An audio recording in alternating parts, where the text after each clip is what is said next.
Pertama-tama terimalah salam Buddhis Daisel. Namo Buddhaya. Amitabha.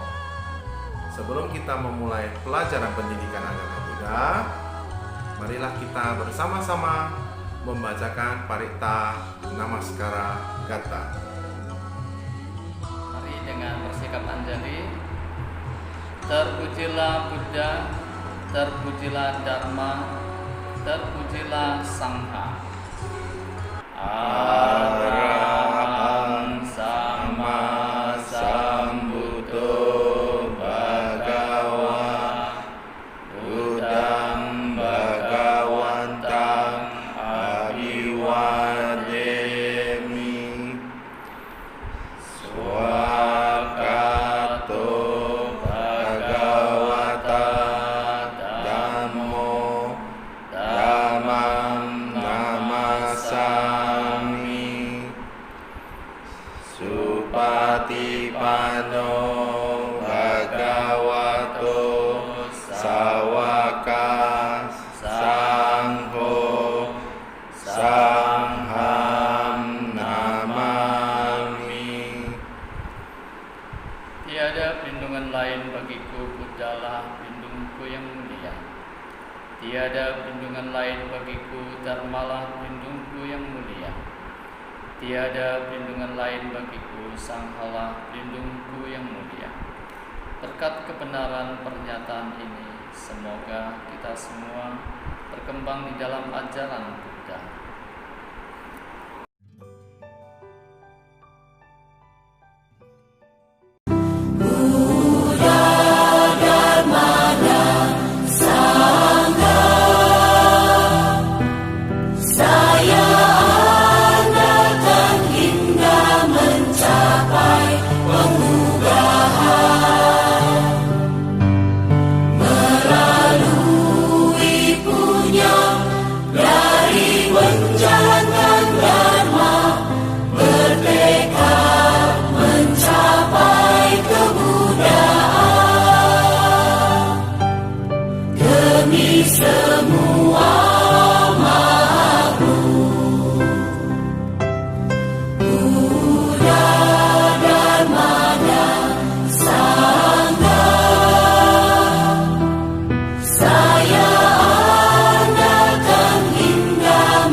Sabesata Bhawantu Sukhitata. Semoga semua makhluk hidup berbahagia. Sadu, sadu, sadu. Baik, untuk minggu lalu kita kan sudah membahas mengenai 31 alam kehidupan dan juga alam apaya bumi, ya, sebagai bagian dari 31 alam kehidupan. Nah, untuk minggu ini kita akan membahas mengenai, ya, alam kama bumi, juga bagian dari 31 alam kehidupan. Jadi anak-anak sekalian boleh membuka bukunya dari halaman 26 sampai 30. Oke. Nah, untuk tujuan pembelajaran hari ini adalah supaya siswa mengetahui, ya, kama bumi itu pembagiannya apa saja dan bagaimana penjelasan atas alam-alam tersebut, ya. Agar lebih jelas mengenai alam kama bumi ini, kita lihat penjelasan berikut ini. Baik, kita akan memulai membahas mengenai bagian dari 31 alam kehidupan, yaitu alam kama bumi. Silakan siswa sekalian membuka buku cetak halaman 26. Jadi di sana ada tulisan 7 alam yang menyenangkan. Jadi yang pertama adalah A, alam manusia atau manusia bumi. Kata manusia berasal dari dua kata, yaitu mano yang berarti pikiran dan usa yang berarti tinggi, luhur, berkembang. Nah, jadi di sini dijelaskan bahwa manusia atau manusia adalah suatu makhluk yang berkembang serta luhur batinnya. Jelas ya sampai sini ya. Oke, itu hanya pengantar saja. Kemudian di dalam Kosala Samyutta ya, Buddha mengajarkan ada 4 jenis manusia di dunia. Yang pertama, manusia yang pergi dari gelap menuju gelap. Yang kedua, manusia yang pergi dari gelap menuju terang. Yang ketiga, manusia yang pergi dari terang menuju gelap. Yang keempat, manusia yang pergi dari terang menuju terang. Untuk penjelasannya ada di buku cetak halaman 26. Jadi nanti siswa sekalian untuk menghemat waktu ya, silakan nanti buka bukunya di halaman 26. Silakan kamu baca maksud dari yang keempat jenis manusia tadi. Mungkin saya akan sedikit mengurai saja. Misalnya, manusia yang pergi dari terang menuju gelap. Jadi misalnya dari sini dijelaskan seseorang yang terlahir di keluarga yang kaya, berpalas elok tampan rupa, mudah memperoleh makanan dan minuman, tetapi terlibat dalam perilaku yang salah melalui pikiran, ucapan, dan perbuatan. Ini kalau di dalam kehidupan sehari-hari, contoh nyatanya sangat banyak. Misalnya, dia adalah seseorang yang kaya raya. Dia adalah seseorang yang sangat misalnya tampan atau cantik. Tetapi dalam kehidupan sehari-harinya mungkin saja ya kurang kasih sayang. Sehingga dia terjerumus ke dalam hal-hal misalnya berbau narkotika. Banyak contoh di kehidupan kita seperti itu. Orangnya kaya, orangnya tampan atau cantik, tetapi dia masuk ke dalam jaringan narkotika. Dia bukan kekurangan uang, dia hanya kekurangan ya, itulah yang dimaksud. Mungkin kamu cukup jelas ya, atau paham maksud dari pernyataan ini. Itu untuk satu. Selebihnya boleh kamu baca di buku halaman 26 ya. Kemudian di halaman 27 dijelaskan bahwa kelahiran manusia di alam itu ada hubungannya dengan perbuatan masa lampaunya. Ya, ini kita sebut apa? Karma ya. Jadi ada karma yang menyebabkan kelahiran manusia. Di halaman 27 kembali ada sebuah tabel yang menjelaskan bahwasanya ada sebab masa lalu, kemudian ada akibat di masa yang akan datang. Jadi ini dijelaskan dalam kitab Cula Kamawibanga Sutta. Boleh kamu dilihat di halaman 27. Saya mungkin membahas sedikit saja. Misalnya untuk poin nomor 1. Misalnya sebab masa lalunya adalah membunuh makhluk hidup, suka berkelahi, dan tidak punya belas kasihan kepada makhluk hidup. Apa akibatnya? Ya, akibatnya adalah manusia yang berumur pendek.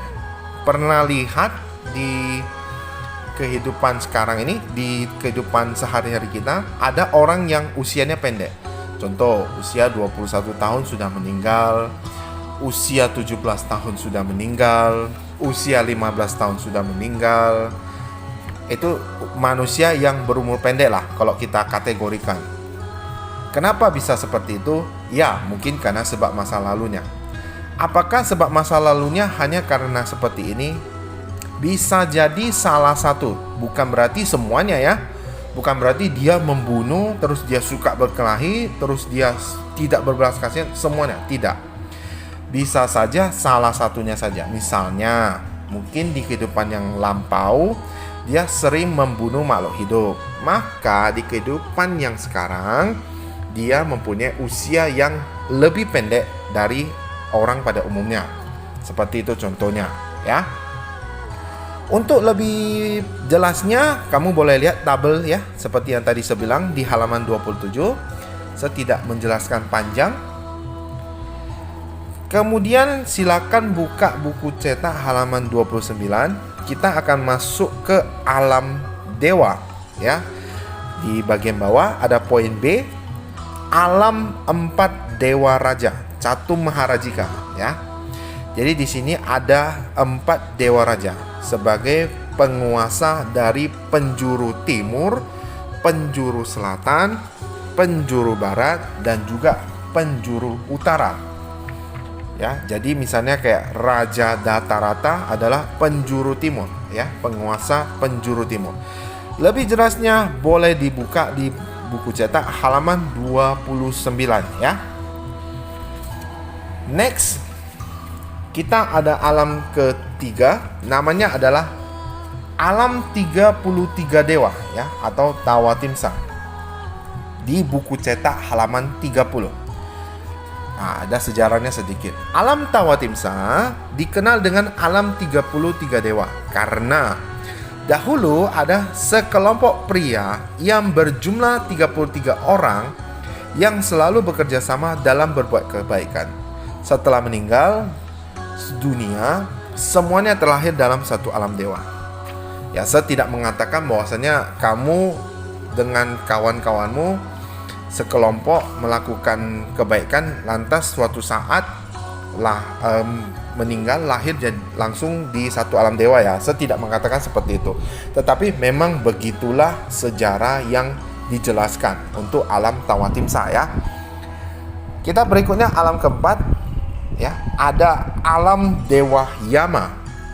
Jadi di alam ini dewanya terbebas dari kesukaran terberkahi dengan kebahagiaan surgawi. Hidupnya senang-senang gitu ya. Kemudian di alam kelima ada alam kenikmatan atau tusita. Jadi di alam ini dewanya sudah terbebas dari kebencian. Yang ada hanya apa? Jadi yang ada adalah kesenangan dan kenikmatan. Nah, kemudian alam tusita juga merupakan tempat berdiam bodhisattva sebelum turun dan terlahir ke dunia sebagai manusia dan menjadi sama Sambuddha.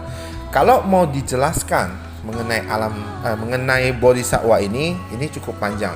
Mungkin sesingkatnya saja. Jadi seorang Buddha sebelum jadi sama Sambuddha itu harus menjadi bodhisattva dulu. Nah, bodhisattva sebelum terlahir ke dunia sebagai manusia untuk yang terakhir kali, dia akan berdiam di alam tusita. Nah, mungkin penjelasan singkatnya seperti itu. Jelas ya? Terus di alam keenam, ada alam dewa yang menikmati ciptaannya atau Nimmanarati ya. Jadi penjelasannya, para dewa di alam ini menikmati kepuasan indrawi sesuai dengan ciptaannya sendiri. Jadi di alam ini dewanya bisa menciptakan sesuatu. Kemudian dia akan menikmati apa yang sudah dia ciptakan tersebut. Oke? Baik. Alam terakhir, alam dewa yang membantu menyempurnakan ciptaan dewa lain ya, para nimitta wasawati. Jadi di sini penjelasannya, para dewa di alam ini di samping menikmati kesenangan indrawi juga mampu menyempurnakan ciptaan dewa lain. Tadi di alam yang keenam kan ada dewa yang sanggup menciptakan sesuatu. Di alam yang ketujuh ini dewanya bisa menyempurnakan apa yang sudah diciptakan. Kira-kira bahasanya seperti itu ya. Kemudian untuk sisanya bawahnya boleh kamu baca sebagai tambahan Saya tidak menjelaskan terlalu panjang di sini. Kemudian serasa cukup lah ya untuk penjelasan mengenai alam kama bumi ini ya. Semoga apa yang dijelaskan itu bermanfaat.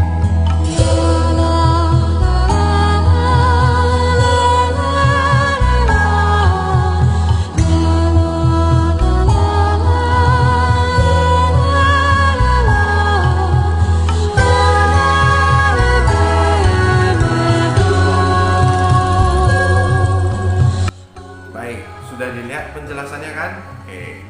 Nah, untuk kesimpulan yang kita dapatkan, ternyata alam kama bumi itu terbagi atas 7 alam, di mana ada 1 alam manusia dan 6 alam dewa.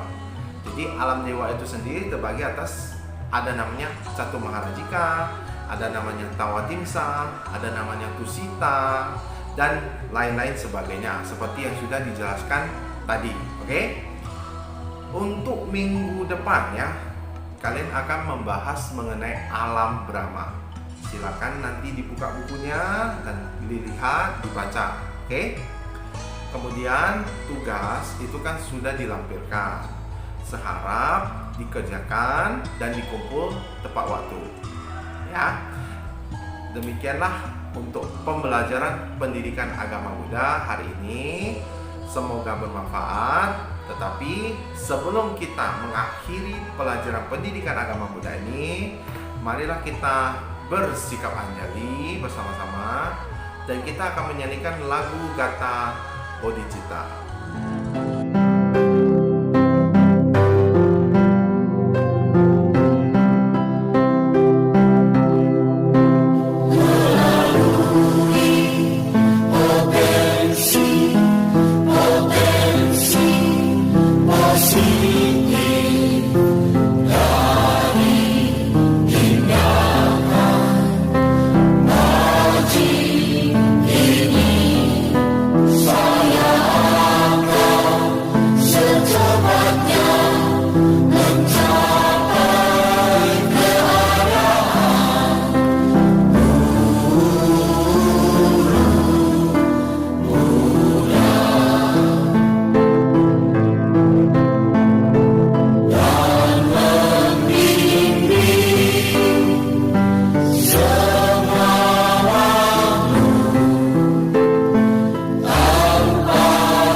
Sabesata Bhawantu Sukhitata. Semoga semua makhluk hidup berbahagia. Sadu, sadu, sadu.